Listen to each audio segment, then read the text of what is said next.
नमस्कार, बहुत बहुत स्वागत है आपका आयुर्वेद पर आधारित हमारे इस बेहद खास कार्यक्रम स्वस्थ विचार में। मैं हूं आपके साथ आपका साथी विकास। दर्शकों, स्वस्थ विचार कार्यक्रम में हम आपके लिए लेकर आते हैं आयुर्वेद के तमाम वो नुस्खे जो ख़ास तौर पर आपके लिए लाभदायक होते हैं, लेकिन आप उनका सदुपयोग करना नहीं जानते हैं या कर नहीं पाते हैं या करने का समय नहीं होता, जिस वजह से कई प्रकार की अनचाही अनजानी बीमारी आपको घेर लेती है।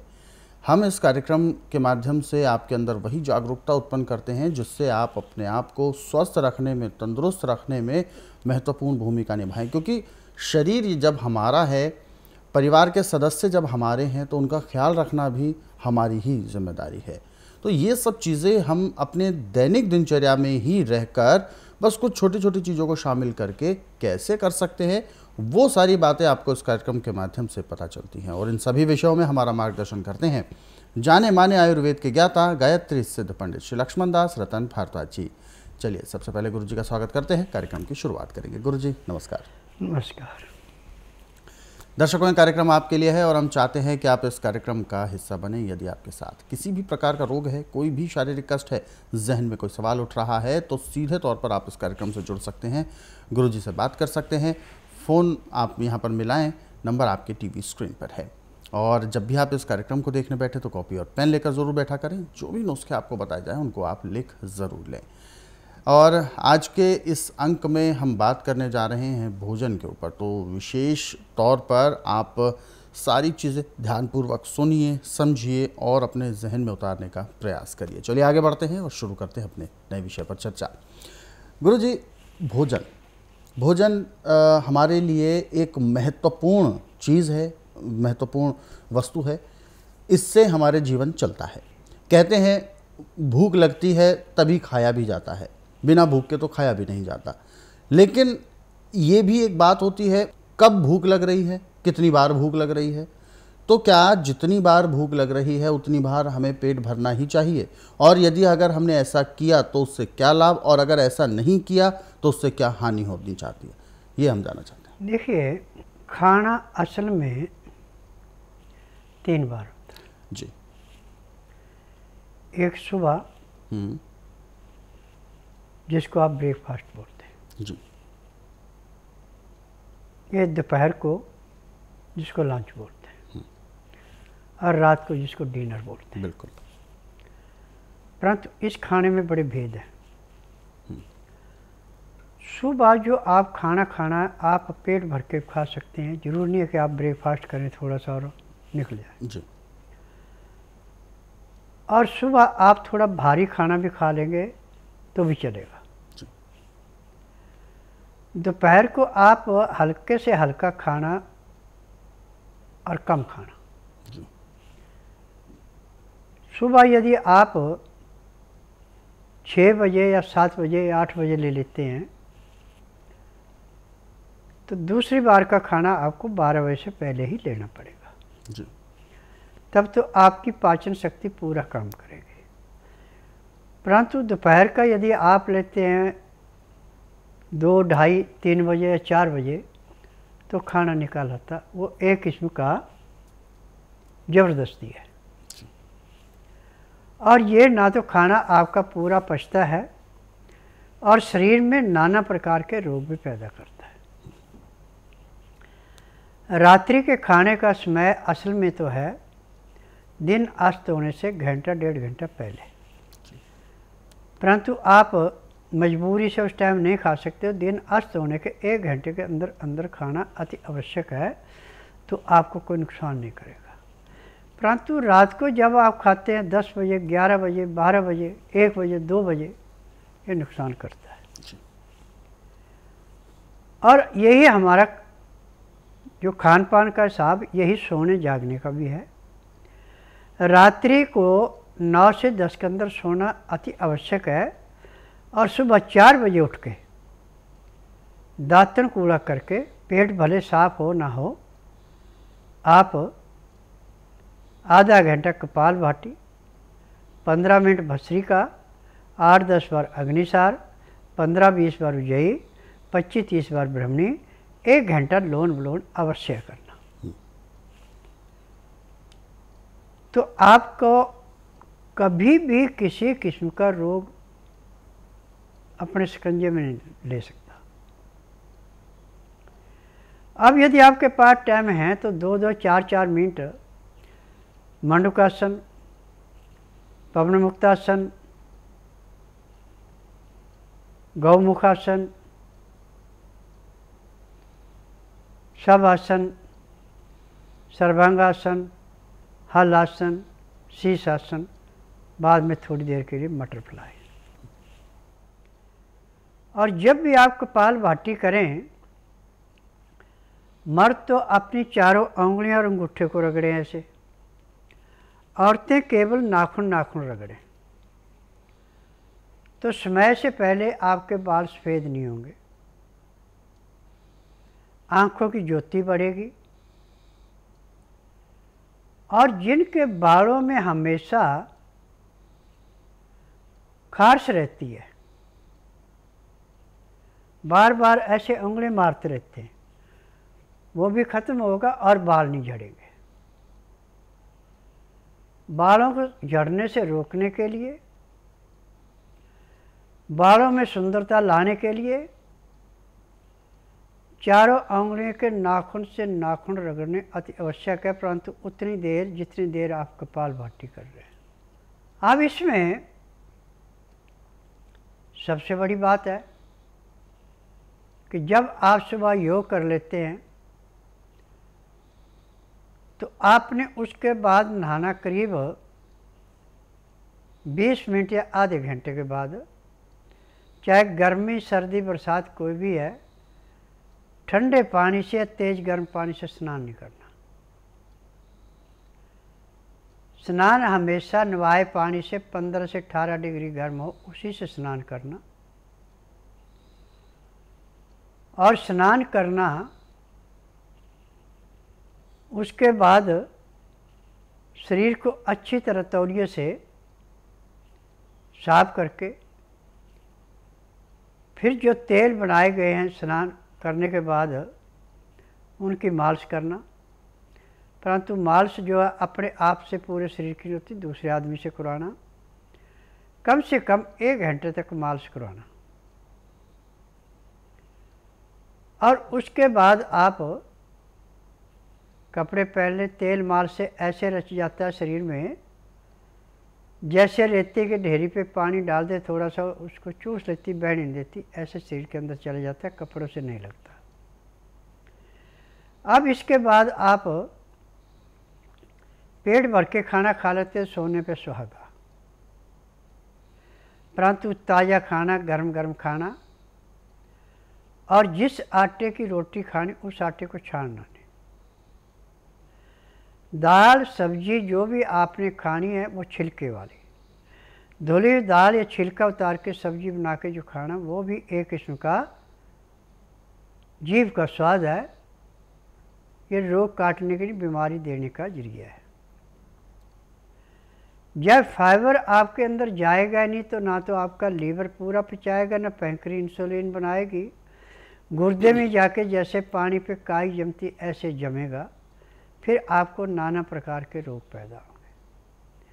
परंतु जब खाना आप गरम गरम ताज़ा ताज़ा और चोकर के साथ, दाल सब्जी छिलके के साथ, और खाना खाते समय 2 गिलास गर्म पानी, लहसुन प्याज अदरक का रस मिला के पी रहे हैं, उसका तरीका है कि 2-4 गिराए खाना खाया, 2 घुट पानी पिया, फिर 2-4 गिराए खाना खाया, 2 घुट पानी पिया। पानी पीने में, खाना खाने में आप 1 घंटा लगा देते हैं। मैं दावे से कह सकता हूँ कि जब तक आपके शरीर के अंदर सांस है तब तक आपको किसी डॉक्टर हकीम के पास जाने की ज़रूरत नहीं पड़ेगी, ना ही कोई रोग होगा। ये जितने भी रोग हैं ये हमारे गलत खान पान से। धुली हुई दालें, छिली हुई सब्जियाँ, छना हुआ आटा, ये अंदर पेट में जाके लीवर में ऐसे बैठता है जैसे पानी में पत्थर बैठता है। लीवर पे चिकनाहट आएगी, लीवर फैल जाएगा या लीवर सिकुड़ जाएगा। पैंक्री इंसुलिन नहीं बनाएगी, पित्त में तेजाब बढ़ेगा, और पेट में सड़ेगा तो गैस निकालेंगे, बहुत बदबूदार गैस निकलेगी, और उसकी गैस यदि दिमाग में जाएगी तो आपको दौरे भी पड़ेंगे। और यदि आपका पेट नॉर्मल साफ हो रहा है, गुदा से गैस पास ठीक हो रही, उसमें बदबू नहीं है, आपको ज़िंदगी में कोई रोग हो ही नहीं सकता। बिल्कुल। परंतु पानी जो है, गर्मियों में तो हम 3 से 5 लीटर तक पी सकते हैं, सर्दी बरसात में 3 लीटर पानी पीना अति आवश्यक है। और पानी जो पीना उसका टेम्परेचर कम से कम 15 से 18 डिग्री हो, और गटागट कभी पानी नहीं पीना। एक गिलास पीने में आप 10 से 15 मिनट लगा देते हैं और उसमें लहसुन प्याज अदरक का रस डालते हैं, लहसुन प्याज अदरक मुंह में डाल के पानी में घूट घूट पीते हैं, उसको चबाते जाते हैं, तो पैर के तलुए से सिर के बाल तक का पूरा शरीर ऐसे स्वस्थ रहता है जैसे माँ के गर्भ में बच्चा स्वस्थ रहता है। मेरा नाम दत्तात्रेय टिप्परकर है, रायचूर से आया हूँ सब, कर्नाटक रायचूर। हार्ट का प्रॉब्लम था, स्टंट डाले थे डॉक्टर ने, दवाई सब चालू थी मेरी दवाई, तो डॉक्टरों ने बोला कि लाइफ लॉन्ग तक दवाई लेना पड़ता। मैं इनका यूट्यूब फॉलोवर हूँ। यहाँ पे मैं अप्रैल में आया, अप्रैल से मैं दवाई सब ले रहा हूँ, अब 70% ओके हूँ। आज तो मैंने एक एक्सपेरिमेंट करके भी दिखाए बाबा जी, स्टेप्स चढ़ो बोल के बोले थे, 3 स्टेप्स तक 3 फ्लोर तक चढ़ के उतरा हूँ। अब तब दम कुछ भी नहीं लग रहा। यहाँ की एक विशेषता है, सिर्फ 100 रुपीज़ किसके वो रजिस्ट्रेशन चार्जेस है, उसके बाद कितनी बार विजिट हो गए तो हर बार विजिटिंग की फीस नहीं, ना स्कैनिंग है ना अल्ट्रासाउंड है, कुछ है। यहाँ पे सिर्फ नर्व्स देख के सब कुछ, अल्ट्रासाउंड सब कुछ मालूम हो जाता। क्योंकि जो पैसे हम स्कैनिंग में या अल्ट्रासाउंड में या स्क्रीनिंग में इसमें उसमें खर्च करते हैं, ब्लड टेस्टिंग में, वो पैसे में हमारी दवाई आ जाती है यहाँ पे। मेरा नाम जो है राजकुमार वर्मा, ये मेरी पत्नी सरिता वर्मा है। हम लोग जो है यूपी प्रतापगढ़ से बिलोंग करते हैं। 3-4 साल बाद जो है इनको प्रेगनेंसी हुई, लेकिन दुर्भाग्य से जो है एबॉर्शन टाइप हो गया जो है। उसके पश्चात मैंने 2-3 साल जो है इनकी कंटिन्यू दवा कराई। इलाहाबाद के जो प्रसिद्ध गायकोनोलॉजिस्ट हैं उनसे इलाज करवाया, तो काफ़ी दिन वो भी इलाज की। एट लास्ट उन्होंने डिसीजन लिया कि इनकी जो फेलोपियन ट्यूब है वो ब्लॉक है। उसके बाद उन्होंने कहा कि जो है आप इसको जो है टेस्ट ट्यूब बेबी जो है इसका एकमात्र इलाज है। तो इनकी एक फ्रेंड जो है यहाँ राजनगर में रहती हैं, तो उनके द्वारा बाबा जी का पता मालूम हुआ। तो बाबा जी ने इनको देखा जो है नब्ज से जो है, तो इनको जो है वो प्रॉब्लम बता दी कि हाँ आपको यही समस्या है। तो हमारे ऊपर इनका जो है पूरा विश्वास हो गया। तो करीब हम यहाँ पे समझिए लगभग 7-8 महीने कंटिन्यू दवा किए। इस वजह से हमको जो है लाभ मिला, और बाबा जी का आशीर्वाद और भगवान भोलेनाथ के आशीर्वाद से हमको पुत्र रत्न की प्राप्ति। यदि आप इस कार्यक्रम में अभी जुड़ना चाहते हैं तो बिल्कुल भी देर ना करें, फ़ोन उठाएं, हमें कॉल करें या आप हमें व्हाट्सएप के ज़रिए संदेश भेज सकते हैं। फिलहाल दर्शक हमारे साथ जुड़ गए हैं लाइन पर, आइए उनसे बात करते हैं। हेलो। हेलो, नमस्कार, क्या नाम है आपका? सर मेरा नाम पवन तिवारी है। पवन जी, कहाँ से बात कर रहे हैं आप? सर मैं यूपी ईस्ट से बात कर रहा हूँ, प्रतापगढ़ जिले में। बिल्कुल, अपना सवाल पूछिए, गुरुजी सुन रहे हैं आपको, बताइए। हाँ गुरुजी प्रणाम। नमस्कार। गुरुजी हमें ये दिक्कत है, लगभग 1-1.5 महीने मुझे गैस बहुत ज़्यादा बन रही है। मतलब इतनी ज़्यादा बनती है, कोई से भी जो है दवाई प्रयोग कर रहे हैं, गैस निकल नहीं रही। मतलब निकलने की कोशिश भी करती है, तो मतलब जहाँ रास्ता है निकलने का वहाँ जाते जाते बिल्कुल जैसे साइड में मुड़ जाती है, मतलब निकल नहीं पाती। कितना ही ताकत दवा कुछ भी करो। तभी हमारे सीने के नीचे चेस्ट के नीचे दर्द होने लगा था। तो अभी हमने अल्ट्रासाउंड कराया था, तो अल्ट्रासाउंड में बोला था कि तिल्ली लेना है, तिल्ली में सूजन आ गई है। तो गुरुजी दिल्ली की जगह जहाँ दिल्ली होती है वहाँ पे हमें कोई दिक्कत नहीं है। जो हमारा राइट साइड में दर्द होता है वो भी जब गैस बनी रहती है तब तक, गैस खत्म हो जाती है, इसमें दर्द कार आ जाती है, जबरदस्ती में लेता हूँ, अगर आ जाती है तो उसके बाद सब कुछ सही हो जाता है, फिर दर्द भी खत्म हो जाता है। जी देखो, इसके 2 कारण हो सकते हैं। या तो आपका लीवर पाचन शक्ति पूरा काम नहीं कर रही, पेट में आके सड़ता, खाया पिया तो बनता ही है, या नाभ भी अपनी जगह से हट जाए, गुदा के रास्ते गैस पूरी पास ना हो तो पेट भी फूलता है और सिर में जाके नाना प्रकार के रोग भी पैदा करते हैं। मैं नाड़ी वैद्य हूँ और मेरी अपनी फार्मेसी है दवाइयाँ बनाने की, और मुझे 10,000 जड़ी बूटियों की पहचान है जिनसे मैं दवाइयाँ बनाता हूँ। और मेरा गारंटी से इलाज आके जिस दिन रोगी आता है उसी दिन उसको 10 से 15% आराम भी मिल जाता है। परंतु यहाँ का नियम है कि मैं बुधवार की छुट्टी रखता हूँ, गुरुवार से लेकर मंगलवार तक नाड़ी परीक्षण करता हूँ। आप बुधवार छोड़ के किसी भी दिन मेरे आश्रम में आ सकते हैं। जिस दिन आना उस दिन रात्रि 10 बजे तक खा पी के दांतन कूड़ा करके बड़ी इलायची मुंह में रख के चूसते रहना। सुबह 9 से 10 के अंदर अपना नामकरण कराना। 10 से 12 में नाड़ी परीक्षण करूँगा। नाड़ी परीक्षण में पैर के तलुए से सिर के बाल तक की MRI, CT scan, x-ray, ultrasound, ECG, sonography सब कुछ 5 सेकंड में हो जाए। फिर उसके बाद दवाइयाँ खाने की हैं, पीने की हैं, मालिश करने के तेल हैं, आँख में, नाक में, कान में डालने की दवाइयाँ हैं। ये दवाइयाँ अंदर जाके ऐसे काम करते हैं जैसे डूबते को छोटा सा तिनका दे दे, उसके सारे साइड में लग जाता है, ऐसे रोग कटता है। अब जिस दिन आप आएंगे उस दिन के बाद आपको गैस नहीं बनेगी, परंतु नाड़ी परीक्षण के बाद ही कि कौन सी दवाई आपको माफ खाएगी, कौन सी नहीं आएगी। तो इसलिए आप जब तक नाड़ी परीक्षण नहीं कराते तब तक मैं आपको कोई भी सजेशन ऐसी नहीं दूंगा कि आप इस चीज़ को करें, आपको आराम मिलेगा। टेम्परेरी यदि मैं आपको बता भी दूं कि इस चीज़ को कर लें तो 1 दिन 2 दिन आराम होगा और उसके बाद रोग और तेज़ी से बढ़ेगा। क्योंकि गैस बढ़ने के 2 ही कारण होते हैं। लीवर पूरा काम नहीं कर रहा, पैंक्रियास इंसुलिन नहीं बना रहे, पेट में सड़ रहा, गैस बनेगी। या नाभ भी अपनी जगह से हट गई तो गुदा के ऊपर जो है सूजन पैदा हो जाती है, जिससे पूरा पेट नहीं साफ होता। और वो गैस जो गुदा के रास्ते निकलनी है, वो गैस गुदा के रास्ते निकलने के बजाय सिर की तरफ को भागती है या पेट के अंदर कहीं भी रुक जाती है, तो वहीं पे वो अपना भयंकर रूप धारण कर लेती है और हमें जूझना पड़ता है।